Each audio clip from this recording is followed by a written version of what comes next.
Hey everybody, it's Jason Blaha here, and I'm just sitting here drinking my morning coffee. Getting ready to squat. And I was looking through my comments and I saw something come through. I'm like, well, this is a little bit different. This is a great informative topic. And I'll flip it in here. I had someone who basically said, well, and it was in the Netherbeast video, well, if Nether's reverse bands are fake, then I think bench press shirts are just as fake. That's fake weights too. It's cheating. Now that's an interesting point. And let me make this clear up front. Some people are going to be like, oh man, Jason's a powerlifter, so he's going to defend equipped lifting. I'm not a fan of equipped lifting. I am not a fan of equipped lifting. I would be perfectly fine if equipped lifting just disappeared from powerlifting. It wouldn't bother me one bit. And what people need to understand, you start taking sports like powerlifting, it's basically turned into two different sports, raw and equipped. And they're really not the same sport other than they judge the same three lifts using similar criteria. But it would be the difference of if football games, they were allowed different equipment and a different weight ball or whatever in two different leagues, and they still happen to compete at the same day. It's not the equivalent. And what we need to understand here is that this is where we get into the important topics of standardization of strength. Because when we talk about strength comparisons, it's not how much weight you lifted.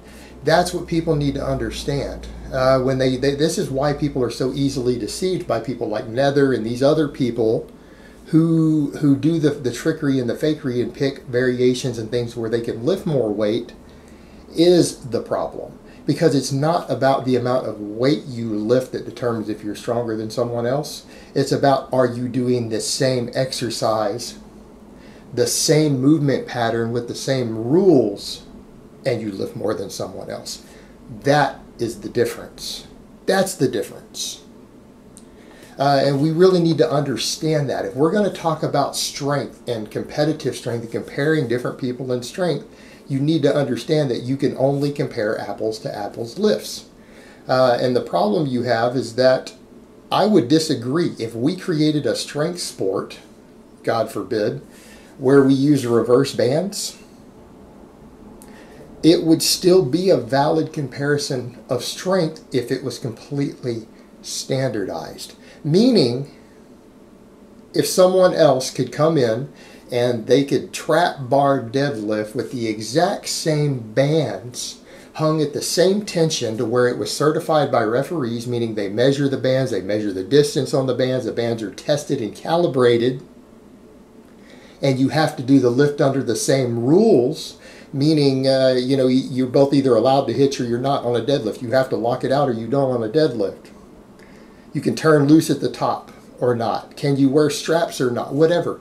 It has to be standardized. And if it's standardized, it's not a fake lift. And that's what you have to understand. It's a certified reverse band trap bar deadlift. What people need to understand is that that doesn't carry over in comparing you to someone else's normal deadlift, right? I mean, high handle trap bar deadlifts, there are plenty of people out there who pull 150, 200 pounds more with a high handle trap bar than they do on a conventional deadlift, right? So you wouldn't compare those two any more than you would compare a reverse band. And the thing is, we don't even know how many bands the guy used, so there is no comparison. Maybe he used 3 black bands, which kind of has a loose standardization through X amount of distance. And that's the problem we run into with a lot of this band tension. This is where people run into programming problems on band tension too, keeping it consistent. Because that can be hard to do. If you get more tension on the band one day than another, of the bands wore out, you're now doing a different exercise. It's hard to track your progress, isn't it? But ultimately, what people need to understand, it's about standardization. And when you go over to the bench shirts, and again, I don't want to defend it, but I mean, a bench press shirt of 2 guys using the same style of shirt, benching is a valid comparison. But you wouldn't compare it to a weaker shirt, and you sure wouldn't compare it to a raw bench press. That's the point. You wouldn't do so. It's not a fake lift. It's a bench press wearing a whatever Inzer multiply Titan Katana bench shirt. That's what it is. And what happens when you go to this, it's standardized. Powerlifting federations require specifications. They require even like how wide seams and stuff can be on a bench press shirt.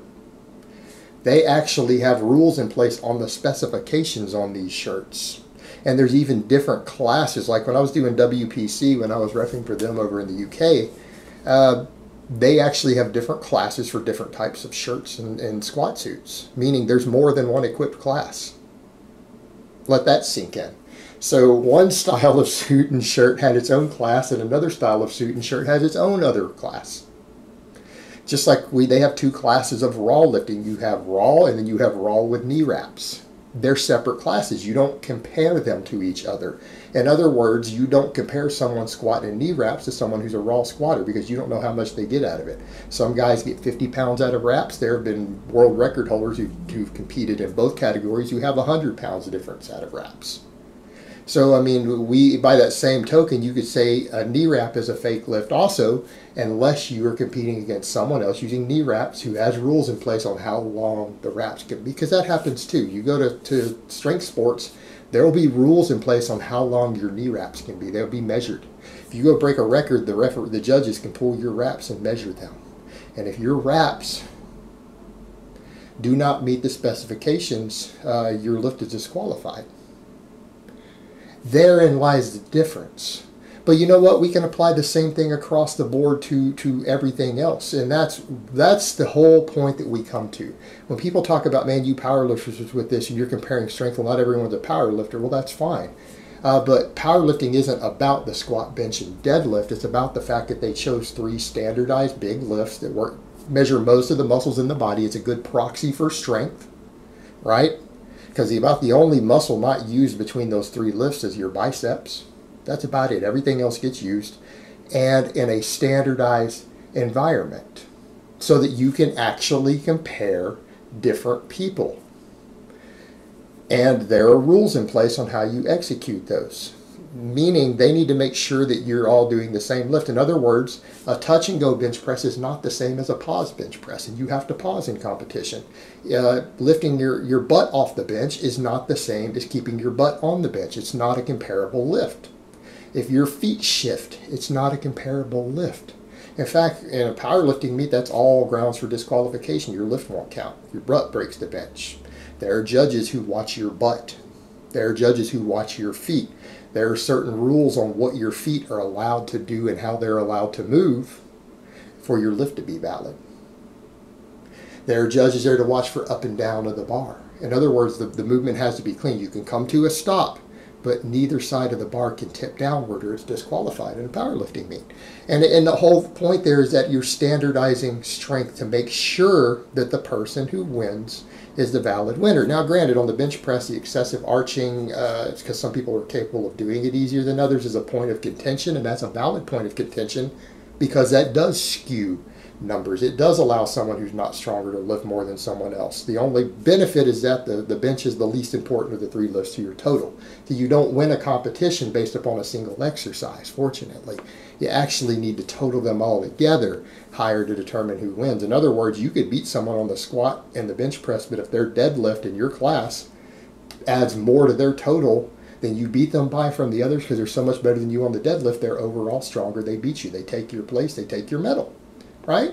That's how strength sports work.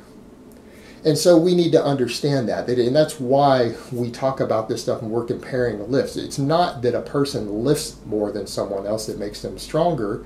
It's that are they lifting more on the same exercise in the same environment? You know, are they lifting more with the same reverse bands attached? And that's the problem you run into. It's kind of hard to standardize bands, especially done on the internet. So that's why we discuss strength standards for standardized lift, and that's why odd lifts and other stuff are used to mask your strength. We don't know how strong Nether was. Maybe he was a 500-pound deadlifter. Maybe he was a 550 deadlifter. I bet you he was a 500-pound plus deadlifter. But we don't know because he never did a standardized lift for us to tell in an environment where we could tell, right? We have no way to actually assess that. And that is the point when it comes to strength standards, is that you need to be able to compare people in a fair environment and make sure that there's no cheating involved, or to make sure that the standards are the same, because strength is basically producing force against an external object. Are you able to produce more force against that bar than someone else, right? And so again, on a bench press, if you're using the same bands, or you're using the same bench press shirt, it is a valid comparison of your bench press strength versus someone else's. If they're using a different type of band with different tension or a stronger or weaker shirt, it's no longer a fair comparison. It's pretty straightforward, guys. That's how strength works. And the reason we standardize this stuff is not because, oh, this is the proper way to necessarily do it. It's so that we can legitimately tell how strong you are compared to person X, Y, and Z. That's it. That's the whole point of it. Alright guys, but that's really all I have to say on that today. I hope it's been informative, and I will talk to you guys next time.